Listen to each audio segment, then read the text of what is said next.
Today we're talking about fairy tales where the girl saves her lover and the day, starting with the Norwegian story, The Master Maid. It starts with a youngest prince who's got many older brothers and he isn't going to inherit anything, so he decides he's going to go off and seek his fortune, and so he ends up working for a giant. The giant's a farmer and a goat herder, and so one day while he goes out to herd his goat, he tells our dude to clean out the stable, and he says, after you have finished, you can totally rest, but you can't look at any of the other rooms in my house. And if you do, I'll kill you. He leaves and our dude immediately disregards that. He says, it would be good to take just a peep, for there must be something in them he doesn't want me to see. So he goes in the first room and there's a pot boiling on a hook on the wall, but there's no fire underneath, which is so cool and spooky. So he does what we would all do if we found a strange boiling pot and dips a lock of his hair in it. When he pulls it out, his hair has turned to copper and he's like, So he goes to the next room, another boiling pot, dips his hair in it.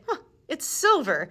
Next room, another boiling pot, dips his hair in it. I bet you can guess that it turns gold. And he says to himself, is this getting worse and worse or better and better? But then in the last room, he sees this girl who's seated on a bench, and it says he thought she must be a princess because she was so beautiful. Well, she freaks out. She's like, oh my God, what are you doing here? And he's like, I work for the giant. And she's like, oh no. He's like, it's fine. All I have to do today is clean out the stable. And she's like, dude, you don't know. That's not good. She says, if you try to clean it out like regular people, 10 pitchforks will come back for every one you throw out. But it's cool. If you turn the fork upside down and throw with the handle, everything will just fly out by itself. He goes and he does that, and it works like she said, magically. And then when the giant comes home, he's like, I see you've been talking to my master maid. And he's like, I don't know who you're talking about. Master who? The giant's like, don't worry, you'll see her soon enough. Okay, so next day, Giant goes out again and he says, don't go in the rooms, but our dude goes to see the master maid. Same thing again, he's supposed to go tame this wild horse that breathes fire, and she tells him how to get this magic bit that will help him do it, and he does it. The giant's like, I bet you talked to the master maid, and he's like, no, and he's like, don't worry, you'll see her soon enough. So during this time, the prince and the master maid spend all day talking because he gets his tasks done easily and magically, and so he's got tons of time. And they start to absolutely love each other, and it's cool that they actually really do get to know each other in this story. So the third task that he's given is to go to hell and get the giant's fire tax. He goes to the master maid and he says, I have never been to hell in my life. Even if I knew the way, I don't know how to get this fire tax or how much to ask for. So she tells him to go to this certain cliff face, to knock on it with a club, and then someone who is glowing with fire will come out, and you say you need as much money as you can carry. And so that works, and he brings it home, and everything goes like before. So the next day, the giant goes to the master maid and says to her, I want you to cut this dude's throat, boil him in a great big pot, and when the stew is ready, give me a call. And he lies down and goes to sleep. But the master maid gets to work. She cuts the prince's finger, lets 3 drops of blood fall into a pot, then puts a bunch of rags and rubbish and garbage in there. She boils it and then packs what they'll need, which is a chest of ground gold, a lump of salt, and a flask of water, a golden apple, and 2 golden chickens. They head off in this ship, and the author even says where they got the ship, I do not know. So while they're traveling, the drops of blood she put in that fake stew help buy them time. The giant wakes up and he's like, is it almost ready? And the drop of blood is like, almost. And then, the same one the second time, same one the third time, but finally he does wake up, realize what has happened. He sees them across the water and he goes, this isn't a big deal. I'll just call my stream sucker. Who is his stream sucker?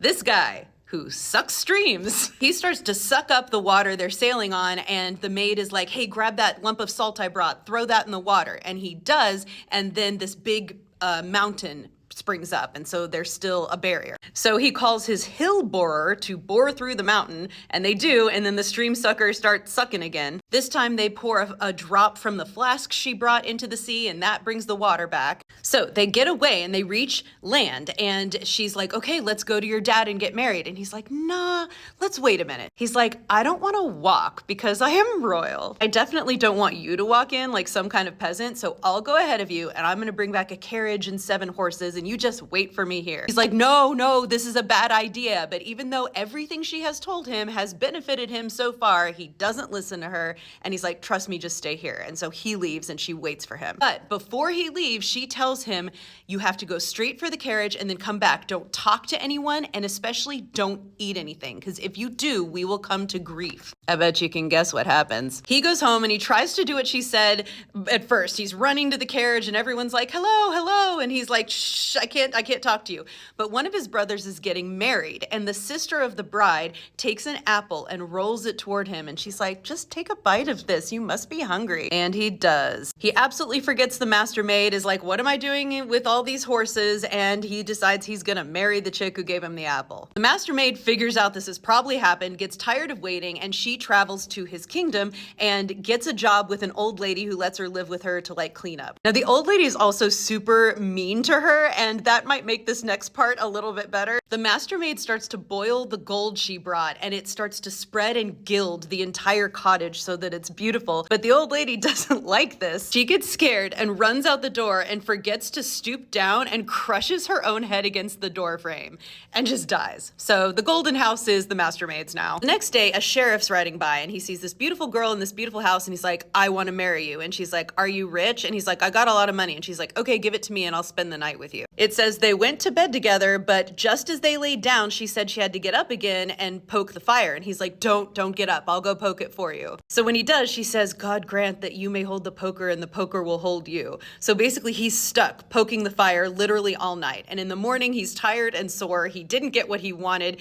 and he leaves and he doesn't tell anyone because he's embarrassed. And she got to keep his money. Next day, the same thing happens with a judge who she tricks into opening and shutting a door all night. So the last one is a bailiff and she tells him he needs to go grab this calf by the tail and bring it in. But then the calf like takes off and just runs all over the field all night and drags him with him. The next day, the prince that the Master Maid's in love with is supposed to marry that other bride. And so they are taking this big wedding party to the palace. And this sheriff, judge, and bailiff are with them. So their carriage has a problem at first that they need like a rod for. And the sheriff's like, I know a chick who's got like this amazing poker rod that is really strong. So they stop by the Master Maids, they get the rod. Then another part of the carriage falls apart and the other dude is like, I know this door that's really strong. Let's go back to her. She'll give us part of the door, and she does. Eventually their horses just stop and won't move. So the last dude is like, well, I know this calf that is fast as hell. Let's go get the calf. And they tie up the calf and it makes them get speedily there. So they sit down to have the wedding feast, and then the prince is like, hey, you know that chick who helped us get here? We should invite her. That's only fair. So they do. When she gets to the table, the Master Maid takes out the golden hen and the golden rooster and the golden apple, and the golden rooster and hen start fighting over the golden apple. The prince says, look at them struggling for that apple. And she's like, yeah, like we struggled to escape from the giant. And then the spell is instantly broken and he knows her again. And it's only revealed just now that the chick who rolled the apple was a witch, and he has her tied to 24 horses and torn to pieces so that there was not a bit of her left. Then my translation says, and then they celebrated the wedding for real. And it says, even though they were stiff and sore, the sheriff, judge, and bailiff kept it up with the best of them. It's just so great. Join me next time. We'll talk about a very similar story from Estonia, but it involves plugging up a magical horse's butt so it can't poop.